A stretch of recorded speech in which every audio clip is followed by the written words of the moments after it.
Hi. Hello, we're here to talk. Raymond, we're going to talk about your trip to Latvia this summer with Jude Elniecki. Yeah, thank you. We are basically Raimonds about the autumn festival after that. So yeah, let's just go. Yeah, no worry. Well, we every 3 years are invited to take part in a folk festival in Latvia, which is the biggest sort of folk festival for folk groups, and it happens usually all over the country, but it focuses in certain parts of the country because Latvia's got like ethno-cultural areas like Kurzem, Latgal, Vidzem, and Zemgal. This time it was predominantly in Kurzem, although there's always starts off in Riga or in Sigulda. So for us, it meant crisscrossing the country. We started off at the National Library in Riga. Then we went off to a place called Sigulda, and then close to Sigulda, there is a place called Turaida, and that's where very often the opening sort of concert, if you like, to launch the festival is, and we took part in that. Then after that, it was back to Riga to play at the what's called the Apjumības piemineklis, the Freedom Monument right in the heart and centre of Riga. And then after that, we went right onto the western side of Latvia, Kurzeme, where most of the festival happened. We were allowed to pick where we would like to go, and we decided we've never been to Alsunga, and Alsunga's got one of the richest folk traditions in all Latvia, and the whole place has been designated a UNESCO World Heritage for their culture. And so we thought that would be really good to go there for a change. And we weren't disappointed. It was an absolutely lovely day. We played twice, once in the afternoon and then once in the evening. And it's a part of in the middle of the castle, there's like a yard or whatever, and that's where the concerts happened. And it was really good. But apart from that, you could learn all sorts of traditions. I personally went to learn to make, I don't know how to describe it. It's like a little pie, but it's basically made with rye dough, and then into the rye dough you put potatoes, and then you cover it with carrots, but you add cream and you add honey, so it's quite sweet. Although it seems savory, it isn't really the savory, it's quite a sweet thing. I've had that because I remember when I was in Kurtzen, they were like, you must try this special cake. I don't know if it's quite as fancy as the one that you had, but because we got takeaway cakes, it's so filling. Yeah, I mean, she did say to me, the lady, because it originates from Alsunga, and she said a lot of places they make it with sour cream, but she says make it with sweet cream, it's a lot nicer. And it was really nice, it really was, yeah. And she says the other important thing is sometimes they put too much potatoes, or they make the pastry too thick, and she says that makes it doughy and filling rather than an enjoyment to eat. So yeah, and mine had caraway seeds in as well. Yeah, they can do that as well. Yeah, she says. Yeah. And that basically I finished off. Then after Alsunga, the closing event for the festival was in a place called Talsi, where all the folk groups all come together. There's about 2,000 people in all, and took part in a procession from the centre of the town and then up to the place where the concert happened. And that was it then. The 5 days just went so quick. It seemed 5 days? We did a lot of travelling. That was all in 5 days. So it's quite a bit of on the road, I guess, because yes, yeah. But they supplied a little bus for us, which was great, so we didn't need to worry. And the lady who was our driver, she had spent about 10 years working in London. So we all could speak Latvian, but there's one guy in the group who's actually an Englishman, and at least he could talk to her as well. So yeah, it was really good. That's nice. Yeah, that's it's true. A lot of Latvian people have spent a lot of time in London or the UK. You meet quite a few people, and yeah, it's very friendly for people to go who don't speak Latvian. Yeah.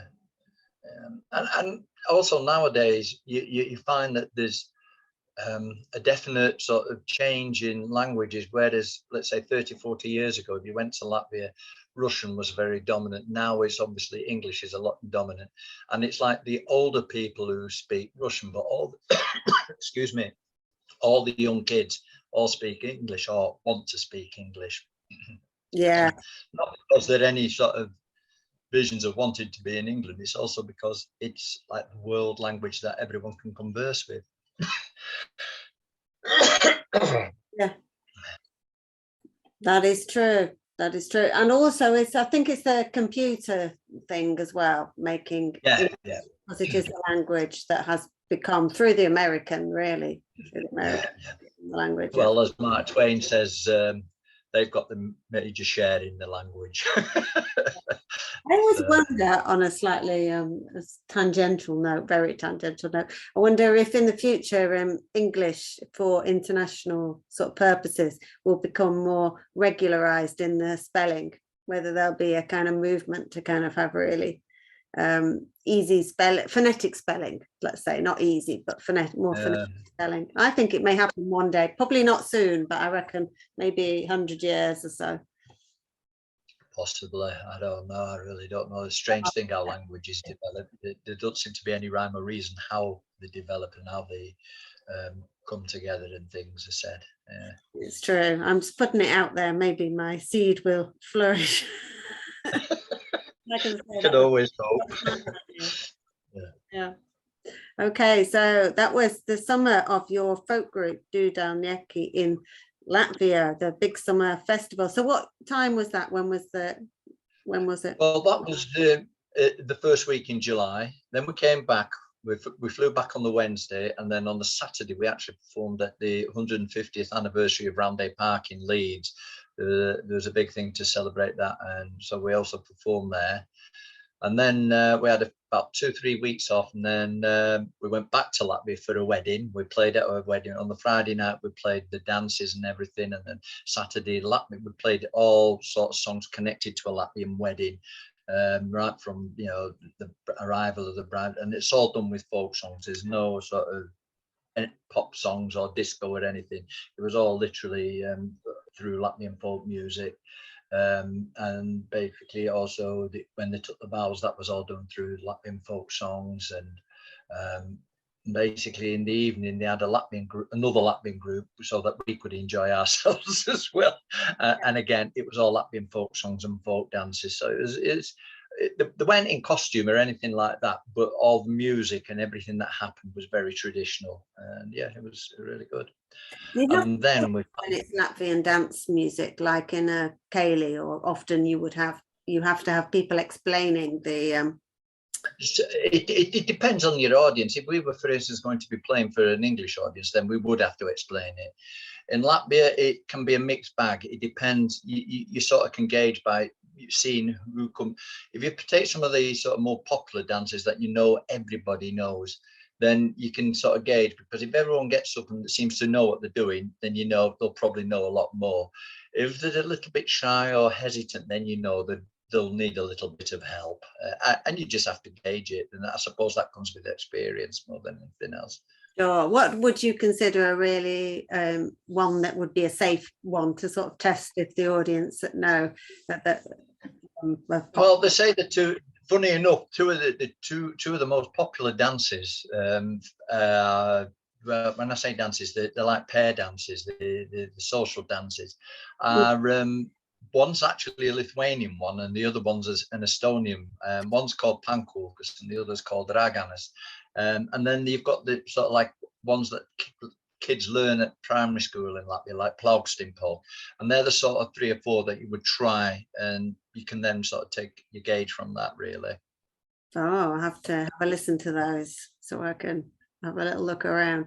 So we've decided we're going to talk together at the moment because it's autumn, and there's a bit of an autumn festival in Latvia, and I think autumn is Rudens in Latvian, and I believe it comes from, or possibly comes from, the word red.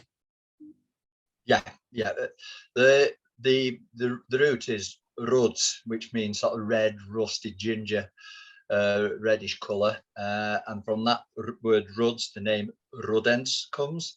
And from Rudens comes the name of the sort of one of the names used to describe it. Basically, it's a harvest Thanksgiving sort of festival, which used to be in the autumn equinox, but with the arrival of Christianity, it got nudged a little bit a few days later, and the old names Rudenai and Apjumības were slightly pushed out, and people started calling it Micheldian. And basically, there would be the usual things: a big feast. There would be a lot of singing and dancing, etc. And it usually tended to go for like 3 days. The first day was the more sort of serious one. All fields would have already been harvested, but they would keep one little sort of clump of the corn or the wheat or whatever in the field, and that would be where Yummis would be hiding. And basically, they would in various ceremonies all gather around and cut that last bit, and that'd be sort of the sacred part on the first day. Second day would be the meal and fun, and the third day really was like a market day in the old times. It's still traditionally people still have a market day at Michel, and it's obviously predominantly to sell and all your goods that you've harvested, you know, whether it's apples, whether it's some corn, whatever, you know, it depends. And then after that, in the ancient times, there would be a period that would be considered it's called in Latin, it's called Velulags or Diervinus or Velines. And then basically it was a time when you remembered the people who are no longer with you, and each farmstead would do it slightly different. There's no set date or anything. It would be in the evening, and everybody would gather together and they would reminisce. And to understand how it was done, you have to also understand how the ancient Latvians saw things. It wasn't just about a body and a soul. For the ancient Latvians, the body was what was buried in the ground and would just basically disappear with time. The soul would go up to somewhere, but there was a third sort of like astral, intangible thing called a velis. Now, this velis is, I basically think it's nothing more than keeping the memory of the person alive. And as long as people talk and reminisce, that person is still alive amongst everybody who knew him. So we, for instance, do it every year. And we've had obviously members of the group who sadly passed away for one reason or another. And we talk, and that way we keep that person's memory alive within the group. And in the ancient times, it would be during the farmstead. On the farmstead, they would talk about various people who worked there, or also about the family whose farm it is. And that Velis would be then living in a parallel universe to the real world, if that makes sense. And then it would all come to an end basically at Martin, which is in the beginning of November. But again, that got pushed into the 10th of November to fall in line with the church.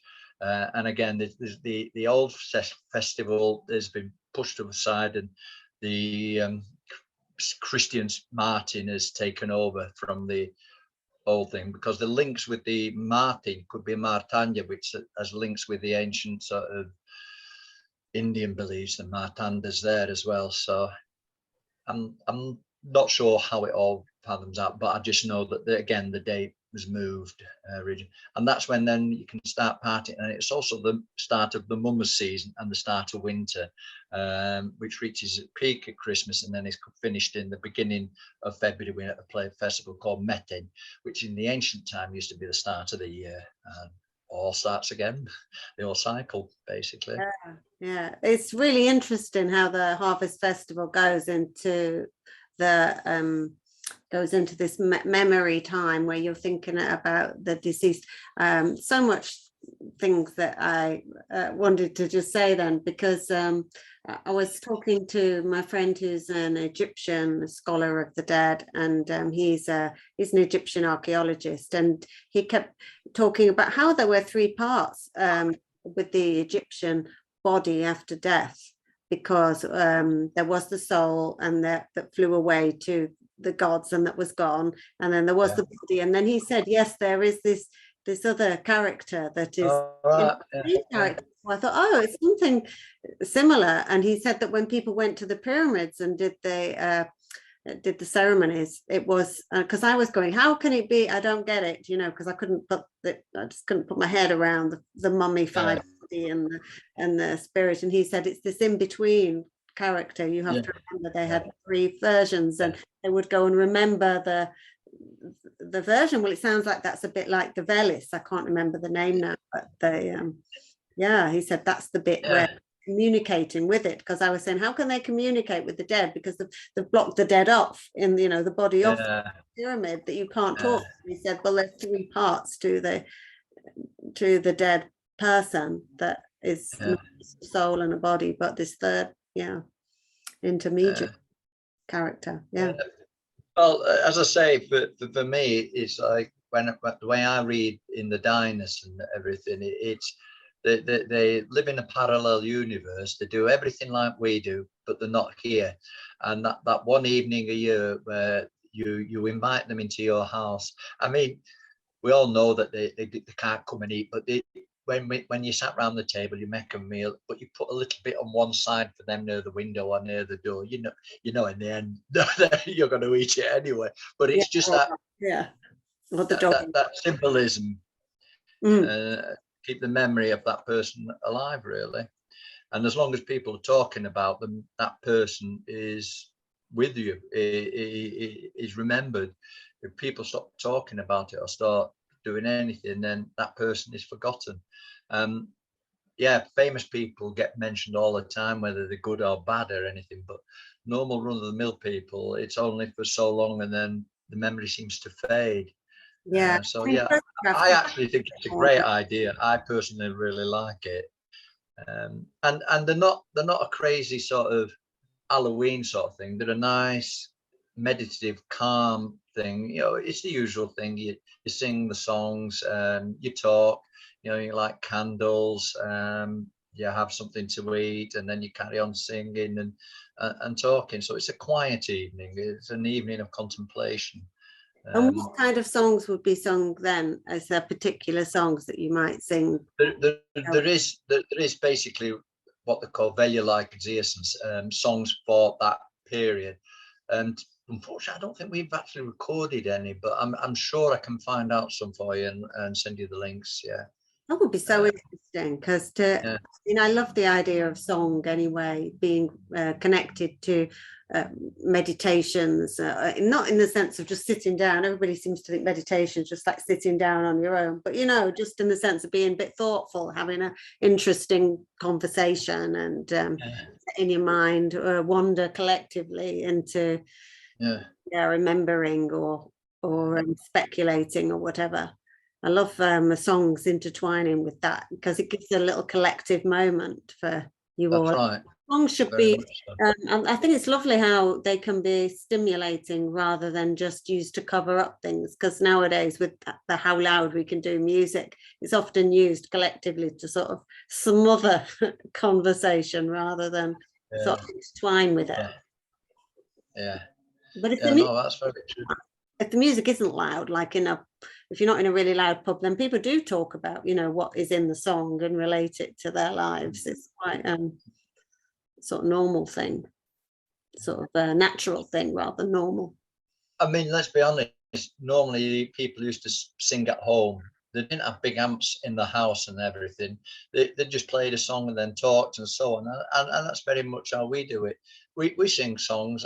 I sort of talk, and then we talk about remembering all the people who were in the group, people who were supporters of the group over the years, because obviously over 40 years, there's quite a bit of history there, if you like. And then there comes a point in the evening where we invite everybody to light a candle just to remember the person they want to remember. It is different. I mean, then after that is over, then Martin, it's the start of the mummers and the dressing up and everything. So that's when the frivolities start, because obviously winters can be long, dark, dull sort of times of year and cold. So you need something to boost your morale, if you like. So yeah, Martin, Christmas, and Methane is the time of frivolity, really. Yeah, it drives you a bit mad, all the cold and the dark, doesn't it? You have to do something a bit outrageous to get through it. You just have to kind of survive through it, don't you? And it kind of going a bit mad with with the bright lights, if you can get it, or dressing up, or being. I talked to somebody once from who lived in the Arctic Circle in Norway. And he says, people think it's paradise. He says, it isn't paradise when it's dark, literally 6 months of the year. Yeah. He says, it's horrible. He says, although it doesn't get pitch black, but it is dark. And he says, you know, it isn't exactly paradise then. He says, yeah, in the summer it's light all the time. But again, he says, you have to get yourself, if you can't sleep when it's light, you have to have blackout blinds, because it's the only time. You're a good sleeper, don't you, really? Yeah. So yeah, it is different when you're used to back where we live in the UK. You know, it's, I mean, I suppose in northern Scotland it'd be slightly different again, but yeah. True. But yeah, let's go back to the harvest time, Rudens festival, and Abjumidas. I think a lot of people won't know about him, but I think he's a little bit maybe resonant in English folklore with characters in song like John Barleycorn, I think, because they're sort of cut down. It's a fertility thing. It's a fertility thing, and it was believed that the ears of the corn, if there was two, you know, that would, because the sign for Abjumidas is basically, how can I show you? It's, I'll send you a little picture. Like a terrace, for listening, it's a bit like when fruit divides into two. Yeah. It's associated anyway with like, you get a sign anomaly as well when a fruit goes into two parts. Like it does, you know, it happens all the time in nature that a fruit or a flower doubles up, and it's doubly. That is basically the sort of sign. Yeah, the two come together. Double, isn't it? You get double for the price of one. Double of everything, and it's all to do with the fertility and the harvest, because obviously it's easy nowadays, and when you think, but when you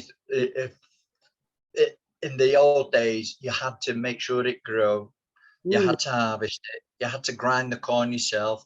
Otherwise, you had no bread. Now you just go to the supermarket, somebody's done it all for you, you just buy a loaf and off you go. But it wasn't like that. So for them, fertility rights to ensure a good crop were absolutely vital in life. It's I think we've lost touch of how much work actually goes into that one loaf of bread, really. And I think the song keeps you focused on it, you know, a bit like sea shanties, music and poetry. It keeps you focused on the job in hand without going completely mad and bored by it all, you know, it's in a positive way. Positive. And you mentioned about John Barleycorn, but it's also like the other thing that they would do when they're taking the last bit of the wheat off is make like little crowns or dollies. It's a bit like the corn dollies that you can get in Cornwall. It was all a part of the same sort of mentality, if you like, from the agricultural societies that prevailed throughout Europe in the ancient times. Yeah, it's also nice to make a little toy out of whatever you've got, and I suppose it's abundant, isn't it, at that time of year? If you're farming wheat or something. I guess people have farmed wheat a long time in Latvia because of the ground suitable, I guess, for grain, but I don't know. I couldn't tell you how long or whatever. I know rye is one of the predominant staples, if you like. They eat a lot of rye bread, but I think that is a thing for most northern countries in Europe, whether it's Sweden, Estonia, Latvia, Russia, all that sort of northern hemisphere. Rye is one of the main wheats that they do. Yeah, so there's all the grassland as well for all the horses. I don't know, you got to get the hay, I suppose, as well at that time. So not just you've got to look after your animals. That's right. Yeah, very much so. Yeah. So I think so. Is this with the autumn? It's all this Thanksgiving thing as well, that you have respect the bounty, and Yumis is the fertility thing. I think there's also a general thanks to whoever gods is looking after your. I mean, Yumis has got a wife who's with him, and they're both looking after everything. You know, they've got children, and it's basically a mirror of what goes on in real life. You know, there's a Mr. and Mrs. and there's the children, and it's making sure that they've got everything what they should have. You know, food wise. And that they can live, really. Is there a special thing about Saule at that time of year as well? Because it is the not the solstice, it's the equinox, like you're saying. That's the thing about the autumn pagan moment when the even and Saule is going basically away. it is literally the it's 6 months before Easter, and Easter used to be celebrated on the spring equinox, which is obviously 21st, 22nd of March. And the autumn one was also in the 21st, 22nd of September. And the difference is that the autumn one, you know, from that date on, the nights are longer than the days. And in Easter, it changes. It's the other way. In Latvian, it's called Liela Diena, the big day, because that is the first time that the sun will be it would be lighter than it would be dark. So those two are marking points. Would it be like Mesliet Diena, or if it's this, you don't get it called that in the autumn as it changes?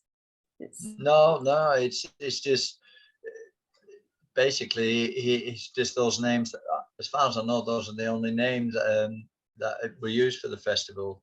Apjumības, Rudenai, or Miķeļi. But as I say, the first two are very much sort of from the pagan, and Miķeļi comes later to do with the Christian influence. And it's also quite interesting because there's a lot more folk songs to do with Jumis than there is Miķeļi. There's not many songs at all. Well, that's not like Jānis, where a load of the songs are about Jānis.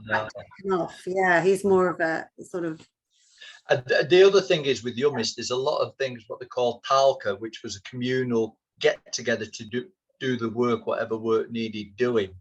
And there's a lot of songs around that as well, you know, about drinking, about having fun, but getting the job done. You know, you've got to get it done before the sun sets, and then you can party, sort of thing.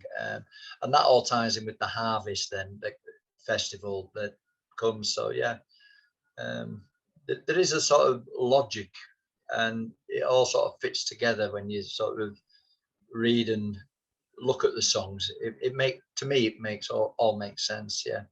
Yeah, and at this time of year in Latvia, the like seasons sort of ahead in a way. Like in the spring, you think, oh, they're a little bit behind in terms of the spring is later, but the autumn probably, I suspect, comes earlier. Very much so. And where I live, the South Coast. The when you go to sort of places like near Sigulda, the national park there, the colours in the trees are already there now. You know, we in this country we never really get that sort of splash of colour. It's a bit like when you go to Canada or Japan, but when you think about it, they're all on the pretty much the same parallel anyway. And it's to do with the big difference in temperature. Through the day it can be quite warm and sunny, but then evening it drops with a vengeance, and that's what creates the various colours on the trees.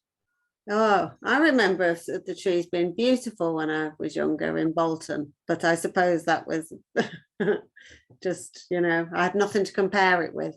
I love the autumn. I love the autumn colours, those yellows and reds. Oh, yeah. So we're nearly out of our time, out of our Zoom time. So we can boot up again and then say anything that we particularly want to say. Well, I don't think really there's much else to say, to be honest with you. The only thing I can say is I haven't got many songs this time to send you. I've got about 4 that I can send you. One's a bit of rough recording because it was done in a rehearsal on the mobile phone, but I see if I can tidy it up a little. And then there's 3 other songs which I can send you, so you've got some music to tie in with it as Yeah, I'd well. love that. And also maybe we can pick pick a few dances or something. Yeah, and I'll send you some links to the Velja songs as well. Oh yeah, please. I'm really interested in that. Yeah. Yeah.